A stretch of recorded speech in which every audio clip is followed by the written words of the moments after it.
BJP chaiba iti sanggumba iroigumba siba fuburumani furu manamam sir Matunga chaiba ya ko mayam leka madu mayam tu loi chai le gadi thang khang chang với quá đi thì vẫn mồ nó phải là số mấy cái đi vào thứ mấy nữa cái mấy nữa Manipur BJP nó bảo là president là khi vậy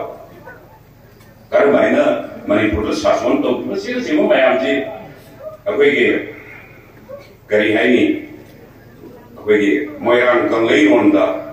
lời cúng lời cả và samu không nhẹ và sao nó xếp tơ thì này là Namit kunni kumbasang ni chaiba. Aina maram sila yan amalo tamjari.